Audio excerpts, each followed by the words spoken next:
যোৱা ৰাতি এজন কামিয়াব বন্ধুৱে দেখিলে আৰু এজন কামিয়াব বন্ধুৰ শুভ জন্মদিন। মই আছো এনেকুৱা এখন ঘৰত, ইয়াত দেখিব পাৰিছে আমাৰ যমুনা আনিৰ আমিৰ বাই, এজন কামিয়াব বন্ধু, আৰু তেওঁৰ ডাঙৰ আৰু এজন বন্ধু হৈছে আইকে ব্লগ বাই, যেহেতু কমৰুল বাই বুলি সকলোৱে চিনি পায়। আচলতে কমৰুল বাইৰ আজি জন্মদিন, আৰু আমি ইয়াতে এটা সৰু মৰু মানে চিন্নিৰ আয়োজন কৰিছো। ইয়াত দেখিব পাৰিছে আমাৰ আসিফ বাই আছে, বিবিএন লাইভৰ স্বত্বাধিকাৰী বিলাল বাই আছে, আৰু আমাৰ সকলো সতীৰ্থসকল আছে। আচলতে এজন মানুহৰ জীৱনৰ পৰা একদিন গৈছে মানে জীৱনৰ পৰা একদিন কমিছে, অৰ্থাৎ মৃত্যুৰ সৈতে অগ্ৰগতি হৈছে। যে নহওক এয়াই পৰম্পৰা। গতিকে কমৰুল বাই সকলো আপোনাৰ সতীৰ্থ আহি আপোনাক শুভ জন্মদিনৰ শুভেচ্ছা জ্ঞাপন কৰিছে।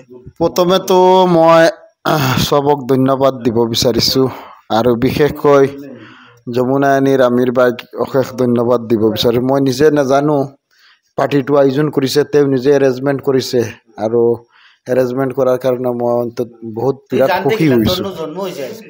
আৰু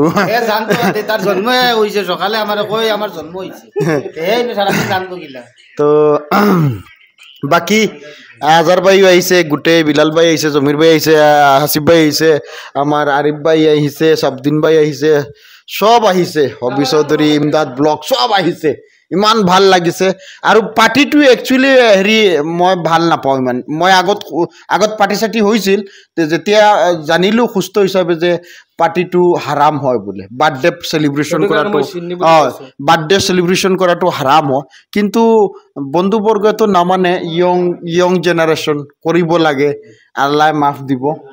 আৰু বাকী মই আজিৰ এই এটা ভাল দিনত মই বহুতকেইটা ভাল ভাল কাম কৰি থৈ আহিছোঁ, মনে মনে কৰি থৈ আহিছোঁ। আৰু মই এটা বিশেষ বস্তু এই ভিডিঅ'ৰ জৰিয়তে মই ৰাইজক কওঁ, মানুহ সৰ্বশ্ৰেষ্ঠ প্ৰাণী। এজন মানুহ বেয়া গুণো থাকিব পাৰে, ভাল গুণো থাকিব পাৰে, আৰু এজন মানুহৰ ভাল গুণটো শুধৰাই দিয়াটো এজন মানুহৰ প্ৰকৃত কাম। আৰু সেই কামটো আপুনিও কৰে, ময়ো কৰোঁ, প্ৰত্যেকজন মানুহে কৰে। যিকোনো মানুহৰ বদনাম গোৱাটো এখন পৃথিৱীৰ সকলোতকৈ সহজ কাম। আইকে ব্লগ বাই মই ভাল পাওঁ, বেয়া বাইটো ব্যক্তিগত মেটাৰ। গতিকে মই ইয়াত আহিছোঁ, তেওঁক যথেষ্ট মই ভাল পাওঁ। আৰু দেখিব পাৰিছে আমিৰ বাই আৰু এজন কামিয়াব বন্ধু। আচলতে কি জনাব, আপোনাৰ ঘৰত আজি বিশাল এই মানুহ আহিছে? নাই, আচলতে কেইদিনমান পিছে আমি এক হোৱাৰ প্ৰয়োজন আছে, মানে মনৰ কথা বতৰা পাতিম, কিন্তু আমিতো এক নহওঁ। বিভিন্ন এটা উদ্দেশ্যত আজি তাৰ জন্মদিন উপলক্ষে আজি চব ইয়াতে একত্ৰিত হৈ চাহ জলপানী সেইখিনি আৰু কথা বতৰা পাতিলোঁ, বেলেগ একো নাই। আলহামদুলিল্লাহ।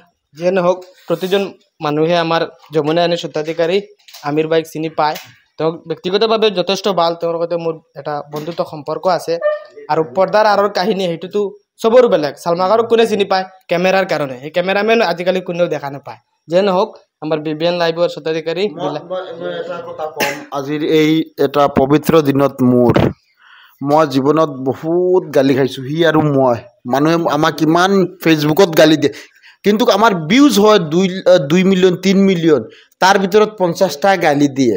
তেতিয়া আমি সেইটো চাওঁ যে আমাকতো 3 মিলিয়ন মানুহে চাইছে, তাৰ ভিতৰত 50টাতো গালি দিব, এইটো স্বাভাৱিক কথা। আৰু মইতো নকওঁ, মোৰ সমূহত আমিৰ বাইয়ে যি মানুহক সহায় কৰিছে, বান পীড়িত দুখীয়া মানুহক বা বিভিন্ন এংগেলৰ, যদি কোনোবাই সমালোচনা কৰক, কিন্তু আল্লাহৰ ওচৰত হামেশা হেপী থাকি, আল্লাহ ভাল পাব লাগে। আল্লাহ ভাল পালে তোমাক কিবা ভাল পাই দিব পাৰে, মাফো কৰিব পাৰে, এই দুনিয়াইতো তোমাক সুখী কৰিব পাৰে। আৰু নিশ্চয় সেইটো কাৰণে আজি আমিৰ বাই বহুত হেপী। মই নিজেও ডিনাই কৰিব নোৱাৰোঁ, ময়ো বহুত হেপী। মই একদম ৰাস্তাৰ এজন ল'ৰা আছিলোঁ, আল্লাহৰ এই ভাল কামখিনিৰ কাৰণে। মই আৰু আমিৰে কিমানখন মছজিদ বনাইছোঁ, ভিডিঅ' বনাই আল্লাহৰ জৰিয়াই কৰিছোঁ, সেইটো আৰু কৈ লাভ নাই। আৰু কিছুমানে গালি পাৰি থাকিব, সেইটো আমি মাইণ্ড নকৰোঁ এইবিলাক। আচলতে এই কথাখিনি কোৱাৰ বহুত এটা ৰহস্য আছে। বহুত মানুহে হয়তো আজহাৰ বাই আৰু আইকে ব্লগ যমুনা আনি দেখি একেলগে বহুতো প্ৰশ্ন কৰিব পাৰে। গতিকে আমি কথাখিনি ভাঙি আপোনালোকক কৈছোঁ। যে নহওক আমাৰ বিলাল বাই আচলতে হয়, গতিকে আমাৰ ইঞ্জিনিয়াৰ বাই, গতিকে কি জনাব আমাৰ ৰাইজক? ভাল লাগিছে ইয়াত আহি সকলোক পাইছোঁ। মাত্ৰ কথা হ'ল আমি সদায় এক হ'ব নোৱাৰোঁ। আজি এটা কাৰণ পাইছোঁ আৰু আহি গৈছোঁ, এনেও সকলো ব্যস্ত হৈ থাকে। আজি ইয়াত আহিছোঁ, সকলোকে পাইছোঁ। আৰু আজিকালি আমাৰ আমিৰ হুছেইন আৰু কমৰুলক প্ৰায় সদায় ফেচবুকত পাই থাকোঁ। তৰ্কও আছে, বিতৰ্কও আছে। ইয়াৰ মাজতো মানুহৰ উপকাৰো হৈ আছে গতিকে এনেকুৱা মানুহৰ লগ পাবলৈ অহাৰ সুযোগ এটা পাইছোঁ সেয়া আহি গৈছোঁ ভাল লাগিছে যথেষ্ট মানুহ পাইছোঁ আজি গতিকে আমাৰ প্ৰিয় এজন মানুহ আব্দুল হাছিব ভাই আচলতে কি জনাব চমুকৈ প্ৰথমে মই আমাৰ আইকে ব্লকৰ কমৰুল খানক শুভেচ্ছা জনালোঁ তেওঁৰ 21 বাৰ্থডে 21 নে 22 এইটো 70 বছৰ হৈছে 22 বাৰ্থডে বনোৱাৰ কাৰণে তেওঁক শুভেচ্ছা জনালোঁ আমি আল্লাহৰ ওচৰত দোৱা কৰিম যাতে আল্লাহে তেওঁক সুস্থ শৰীৰে তেওঁক ভাল কৰি ৰাখে আৰু আমি আশা কৰোঁ বিগত দিনত যিটো হৈছে আৰু অনাগত দিনত তেওঁ যাতে ভাল সমাজৰ কাৰণে ভাল কাম কৰি যায় আৰু আমাৰ দৃষ্টিত বহুতো তেওঁ ভাল কাম কৰি গৈছে গতিকে কিছুমান মানে সামাজিক মাধ্যমত আমি কিছুমান দেখা পাওঁ যে তেওঁ বিতৰ্কৰ মাজত বিতৰ্ক ভিডিঅ' বনায় গতিকে আৰু কেমেৰা আঁৰত থাকিও তেওঁ বহুত ভাল কাম কৰি আছে আমাৰ দৃষ্টিত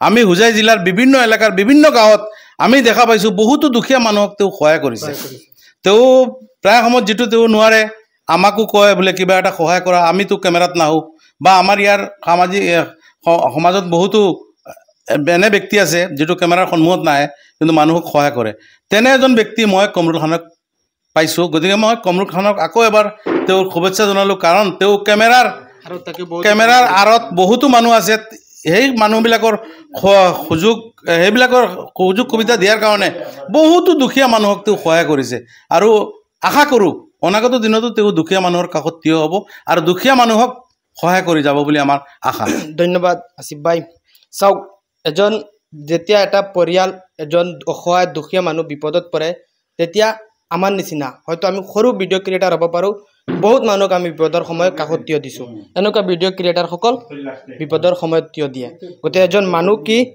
যিয়ে নহওক গতিকে আমি কমৰুল ভাইৰ আজি শুভ জন্মদিনক তেওঁক আমি শুভেচ্ছা জ্ঞাপন কৰিছোঁ যিমান দিন তেওঁ ইমান দূৰৰ পৰা আহিছে যিমান দিন বাচি থাকক ভাল কাম কৰি যাওক এজন মানুহৰ বেয়া গুণ থাকিব পাৰে এইটো স্বাভাৱিক কথা কাৰণ মানুহ মাত্ৰই ভুল মানুহ সৰ্বশ্ৰেষ্ঠ প্ৰাণী গতিকে আমাৰ চাওক চব বন্ধুসকল আহিছে ইফালে চাওক আমাৰ ইমদাদ ভাই বহি আছে যথেষ্ট বন্ধুসকল ইয়াত আহিছে গতিকে মই ধন্যবাদ জ্ঞাপন কৰিছোঁ